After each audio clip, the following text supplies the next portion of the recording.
Welcome back to another show. Today I'm going to talk about Last Night in Soho, the new Edgar Wright film that has just been released. It's a weird one. I mean, in some ways it's his worst film, but there's a lot of really good stuff in it. But it's in the script level, it falls apart in the second half, and also in the directing level too. Since Edgar Wright wrote the story and also was co-wrote the script, a lot of that must fall on him. There were lots of issues in the second half. It does feel like he's in love with this idea and he wants to do a certain type of film, but he hasn't studied these films closely enough to see how they work.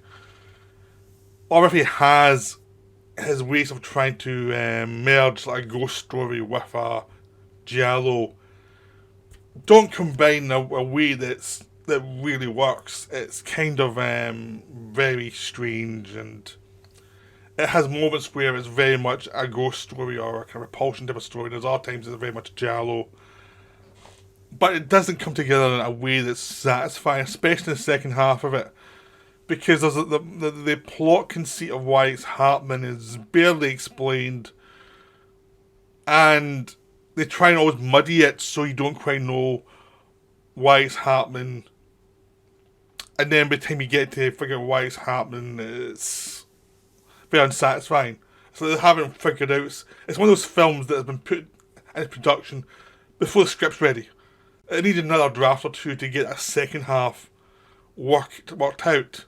Because it does have a good end point for where it's all heading, but getting there has lots of melodrama that makes no sense, that's just there to throw stuff at the screen to try and keep the pace up in a way that makes you kind of hate the film for a while. So it's a complete mess, but it is an interesting mess. So that's what I'm talking about. So it starts off this young student who's has had some mental issues. Her mother has died, and she keeps seeing the ghost of her mother in her head. And you're not quite sure if it's just if she can see ghosts or she's mad, and that's what keeps throughout the film. You're not quite sure she's mad or not. But she's going to study fashion in London. She's staying with Grandblade by Rita Tushingham, who you'll notice from a lot of 60s stuff from Richard Lester and things. And you thought she'd be in it more, to be honest. She's there in the beginning, it's like, well, she's an icon of that era. You think they'd use her more, but they don't. Then she goes to London. She finds she's stuck in the halls of residence, sharing a room with somebody she can't stand, who's this, like, fake,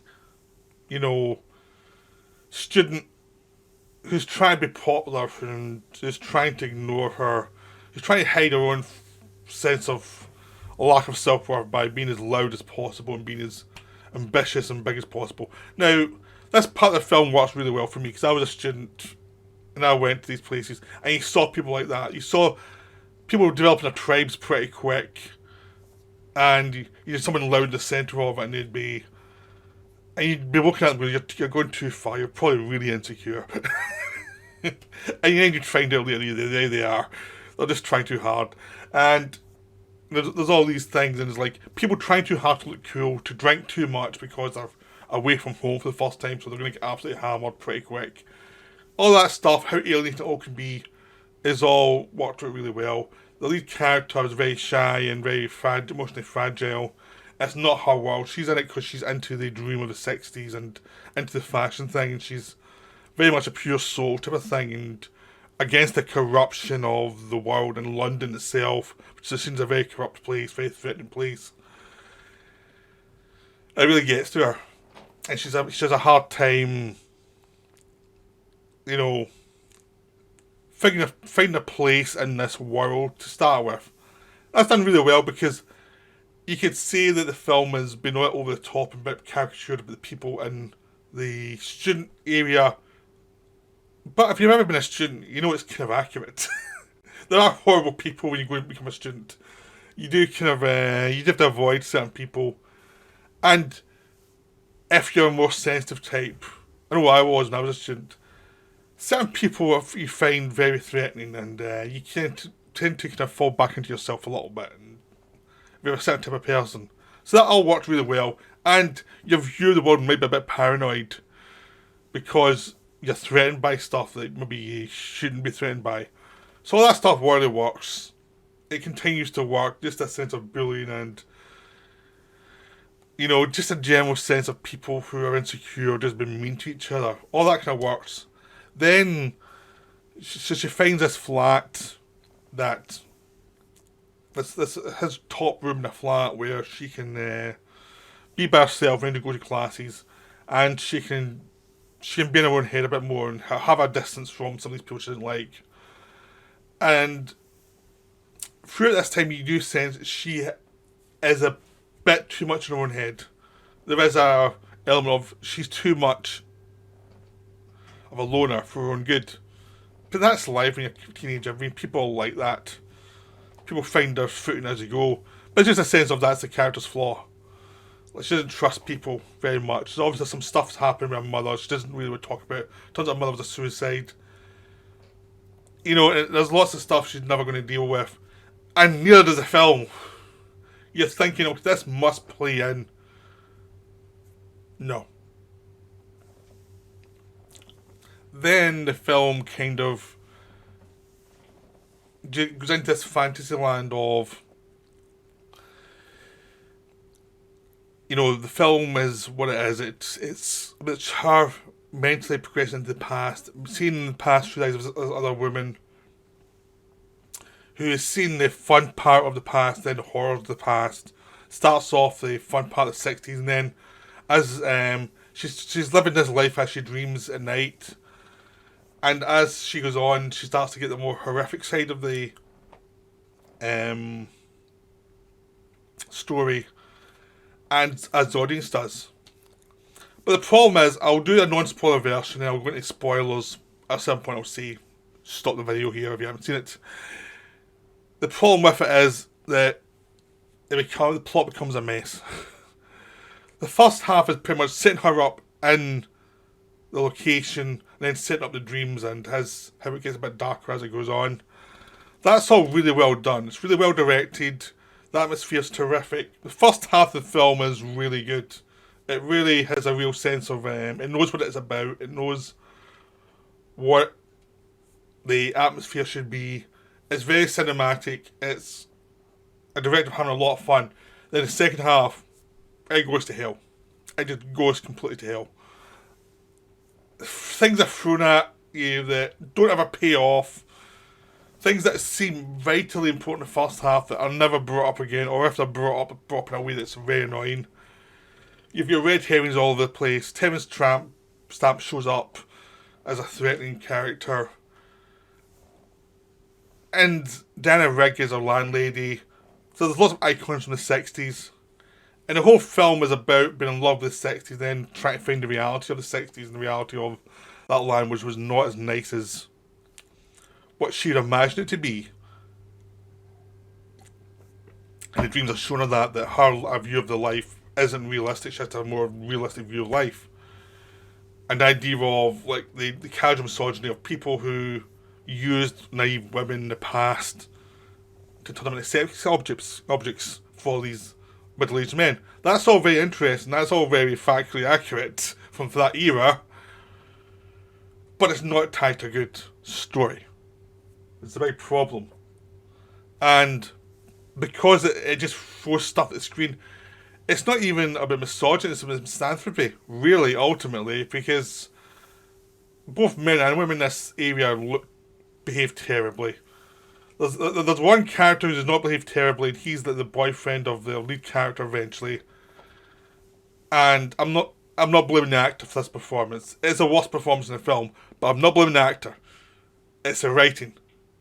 They're so scared of saying they're sexist towards men, but all these horrible men characters. They make this one guy so pure of heart that he looks like he's probably just mentally ill himself, or the male equivalent of a puppy. It's like that character in a movie where you see, like I used as a woman character who puts up with the craziness of the lead character so much. It's like, what's your problem? Are you a masochist? What's going on? anyone else would have left by now. It's that kind of character, but it's male. And when actresses play it, it never works because they know it's fake. This guy doesn't know how to make it work either because he knows it's fake. He gets all the terrible dialogue. So that's why I'm not blaming the actor. He had a horrible job to do. He did his best he could, but it was a horribly written part. And the whole film, second half of the film, this is just like things that are in the first half. I'm hoping they're improving that. They do not. They just make it much worse. The film's a complete mess in the second half. Lots of stuff happens. No theme gets paid off. And there's this mood of dread. This it's only there to allow Edgar Wright to show off visually in the second half of the movie because it does not have plot elements that really, or thematic elements that really make it work. And the characterization gets more and more sparse as it goes on. The characterization of at least character in the first half, you know what she is, who she is, what her situation is. Second half gets much more threadbare because they're meant to be showing her develop, but the character becomes less and less as it goes on, as things are thrown on the screen. And it's just like a person just reacting to lots of horrible stuff, and you don't sense a character there, and so it's just not scary. And again, it's not the actress's fault, she's doing her best, but there's bad writing will kill you. And that's the whole thing with the second half of the movie, it's just bad writing. So my suggestion is, for this film, is you can go see it and have a good first half. Second half going to have a lot of frustrations. I can't, in all honesty, recommend it unless you know you're going in for a film that's going to have a lot of problems. But it is interesting. It's a director going wrong. You know, it's a director with some interesting stuff going wrong. That's one of those films. It's kind of like Body Double for De Palma, you know, or The Darjeeling Limited for Wes Anderson. It's that thing where there's a lot of the director in here, but they never figured it out, and there's a lot of mess. That's that kind of film. Right, on to spoilers. Because the big problem. So if you turn this off now, if you haven't seen it, the big problem with this film is the second half doesn't differentiate between is she mad, is she seeing ghosts. It tries to blur it all. So you're not quite sure, so it's trying to make it look like she doesn't know. But she doesn't know, but it's a visual mess and it's a narrative mess because you're not given the clues of what you should be feeling. And the actress has started as a weak little mouse. Then she's got some confidence as she goes along. She dyes her hair and looks more like the character she's portraying, what she's dreaming the life of. All of that makes sense as a story and as a character base. The second half, she starts to fall apart as the dreams get worse. She can't turn the dreams off.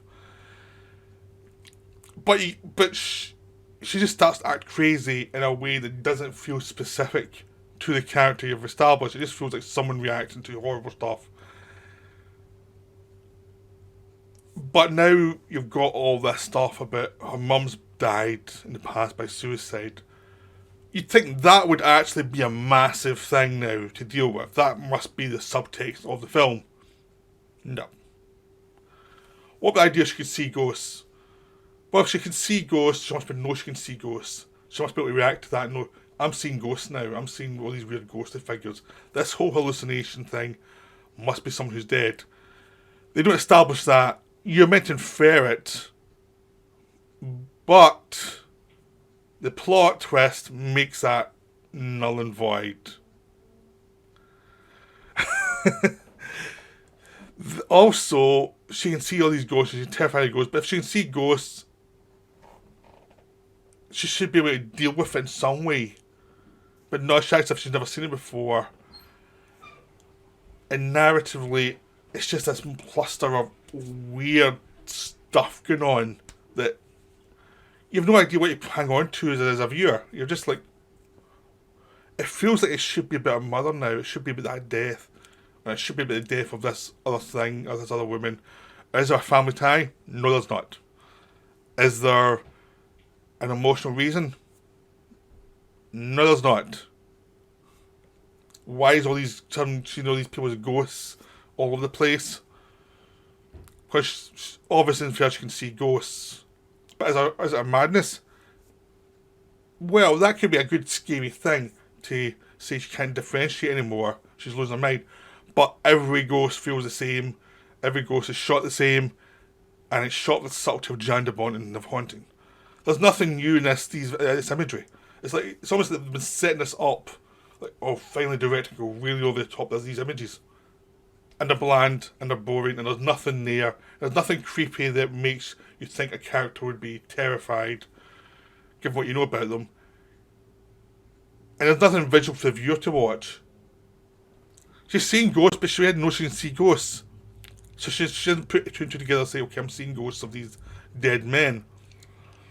Or am I going mad? Nothing's put together in a way that feels established so you actually know why you're meant to be scared. Instead it's just throw stuff at you. You're meant to be scared of this. Now I've seen other stuff before. I've seen Repulsion. This doesn't scare me. Because Repulsion you felt like there was something behind what's happening to make you scared. There's a character base. That's really for horror. A character base for why you're scared. You can be scared for a character because you like them or there's a reason to be scared for them. And this one, you've lost all character base. She's just running around like a lunatic. And at this point, everyone should be treating her like a lunatic because she's a lunatic. But it's asking you to treat her as if she knows what she's doing in any possible way. And she's not. And it's like... It's maybe this metaphor for how people can fall apart in the city and things like that. But it's ignoring the basic character beats that's been built up. So you've nothing to root for. It's just someone going mad. You're just watching it as an observer, and it's like, I've seen it done better. And it's that the film becomes completely frustrating at that point. And they're throwing stuff on the screen as if to say this is the trauma all these people, these young women are facing. But they're also pointing out that the women are just as bad as the men for all this stuff. So it is very misanthropic as a film. It says almost no one's good. But it's from the point of view of someone who's crazy and who's going mad, and it's not a legitimate point of view there. It's just someone who's going absolutely crazy. So the film is just this mess now, and it's like, well, what should I be doing? Watching it? What should I be feeling? I don't know. I'm just feeling like pretty numb the whole thing, because it's just references. I mean, the big problem that Wright has. Same problem Tarantino has. Sometimes the films become references rather than telling you a story.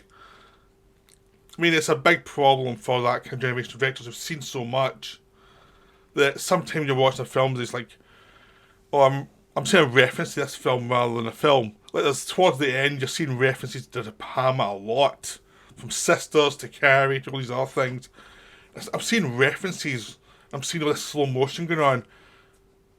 But I'm not feeling the emotion I should be feeling. It's just because I'm seeing the references. I've seen Phantom of the Paradise suggestions for this whole thing about the corruption of the record industry and compared to the corruption of the music industry in Britain.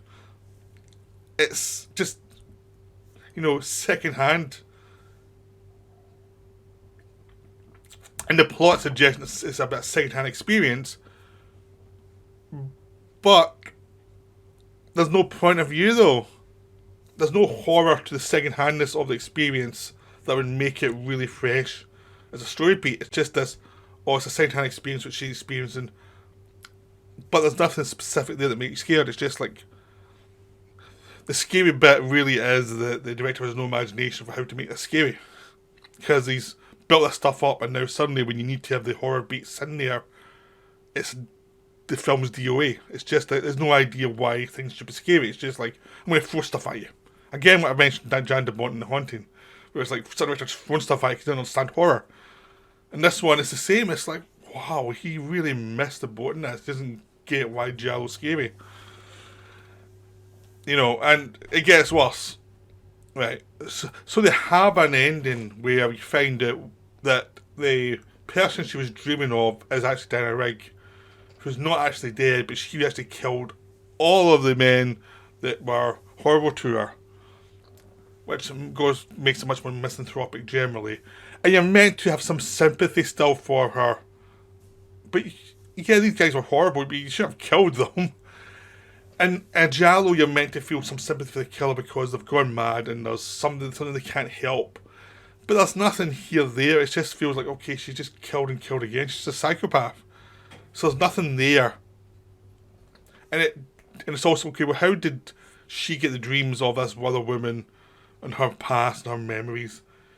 So you thought because she had memories of, she could see the dead, that she had memories of the dead, and no, she doesn't. Well, why does she now have these memories? Was it the ghost giving her memories of all this stuff? But then again, why would the ghost know about the interior life of this woman? Makes no sense. It's just, like, the twist is actually quite good that the person she's dreaming of isn't dead. But they haven't figured out all the plotting to get to that. They've just thrown stuff at you and just hope for the best, and it's like, wow. This is like, this needs a lot more work as a draft, because this is just insane. And then it has a happy ending. After her acting like a lunatic, almost attacked someone with scissors, going mental throughout. And lots of, like, red herrings, like Terence Stamp. You think's the villain, you think he's Matt Smith grown old, it turns out, no, he's not, he was a policeman. And all this other stuff, all these red herrings, which are normal Giallo. They actually have a happy ending. No, Giallos do not have happy endings.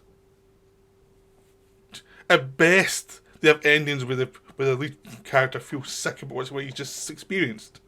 At best, that's all I can expect, is to feel horrible about what all the horrors he's seen. That's when she sees all these horrors, she participates in all these horrors, and then at the end, oh, she's happy and she can see ghosts and she's fine. And it's like, what? You're making a Giallo and a ghost. So it's a ghost story, and ghost stories don't end that way either. This is almost as bad as like Tarantino with Django Unchained, where he's a happy ending in Django Unchained, when a Django film should be depressing. It's like these young directors bring up the names of old films and then ignore the endings and just twist the endings into something they were never meant to be, which is very frustrating, because it's like, well, then don't try and be this if you can't, don't have the guts to go all the way with it. And the ending doesn't make any sense at all, because suddenly she's happy, her boyfriend's fine, she's fine, her grandmother's fine, she's into fashion, no one's been nice to her anymore. Is this meant to be sarcastic about how all the horrors you've seen throughout, which suggest that this is something that's going to keep on going? Oh no, everything's fine now. So it doesn't even have the guts to say, yeah, we've been misanthropic. No, we're going to have a happy ending instead. We're going to have the most awful ending ever. So this film, the second half of this film, is just a mess. It's insanely stupid. It's like, that's the problem with Edgar Wright's director, is that he tends to have lots of fun sequences, but sometimes it doesn't really come together at the end, and it's because it is too much like it's based on stuff he's seen. The best one he did actually was Scott Pilgrim, because it was all about that. It was all about immaturity and not moving on. In other films, he still hasn't moved on, and he's still doing these films with these young characters in their 20s, and he's in his 40s now. I mean, come on, grow up a little bit.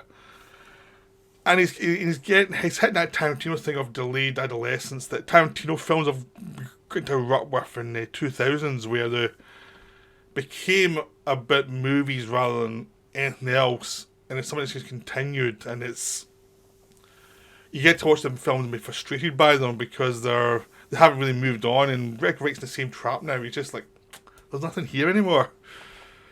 So I'm hoping this is the film where, because the other flicks I mentioned, like De Palma with Body Double and Wes Anderson Dungeon Unlimited, those are films where they hit their own trap and then they realised the trap and then moved on and become different directors. I'm hoping this will force Edgar Wright to accept some, just look at his films and say, okay, I need to move on and do something else now.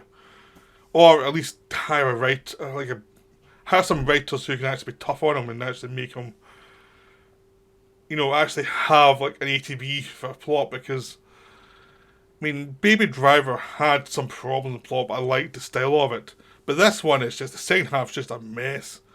Edgar Wright seems to be, when he writes himself, he seems to have the first half where he sets everything up, and then the second half, he has lots of action. But he doesn't always pay stuff off. This one, it's just it's that to extreme, and it's just like, wow, this is a total mess.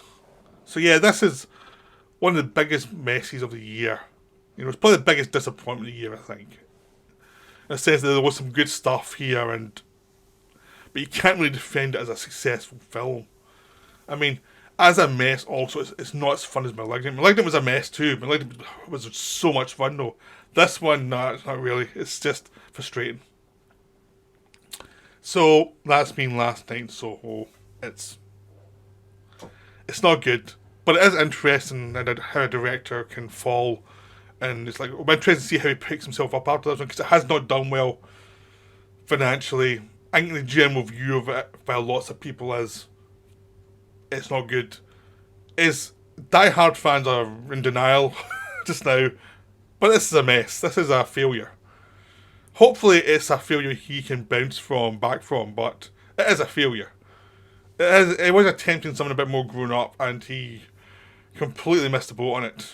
So that's me. I don't want to go any further because I think I'm going to start rambling and repeat myself. So hope you enjoyed this video. I'm back soon for the final one of the week. Right, bye for now.